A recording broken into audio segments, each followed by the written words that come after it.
Polijana ao anatin'izay trangana tsy fandriam-pahalemana izay anisika lehilahy iray tokony ho 30 taona eo no fantatra amin'ny asa fampiororona amin'ny alalan'ireny tranokala-pifandraisana ireny. Trateky ny mpitandro ny filaminana amsahana ny adieloka behivavy ny lehilahy ny alady lasa teo tsy mifidy na iza na orinasa matanjaka aza dia hiaran'ny asa ratsy ny ity tovolahy ity avokoa.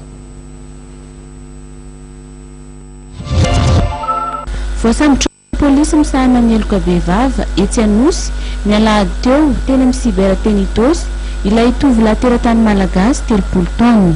Ity tovolahy ity dia voalaza fa nandraona sy nampiroro amin'ny alalan'ny fandefasana mailaka na ny cyberterrorisme. Isan'ny niaran'izany fampirorona izany ny kompani mpitaterana Corsair tamin'ny 2020 volana Mey 2024 teo. Ka teo am-panatanterahana ny asa ratsy ny tenitosy no tratra ity tovolahy manam-pahaizana manokana momba ny informatika ity. Amin'ny alalan'ny fandefasana mailaka no nanatanterahany izany ary amin'ny alalan'ny vondrona daisa no entiny mampiroro.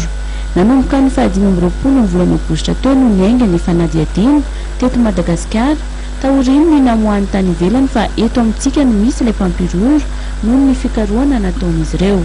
Tamilady izy voasambotra le adresy hoe voalaza moa fa hoe ny aingiany le asa fampirorona dia nataony amin'ny anarany hoe Ahmed Boujari @gmail.com. io zany le anarana hoentony foana hoe anaovana zay le asa fampirorona zay. Androany izy no atolotra ny fitsarana eto Madagasikara ary tsara izy amin'ny lalàna eto Madagasikara.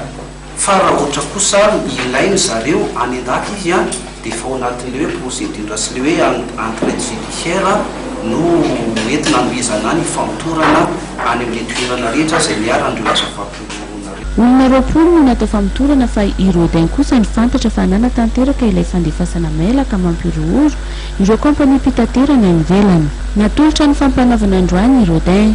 Aorian'izao dia mety hisokatra ihany koa ny fanadihadiana iraisam-pirenena.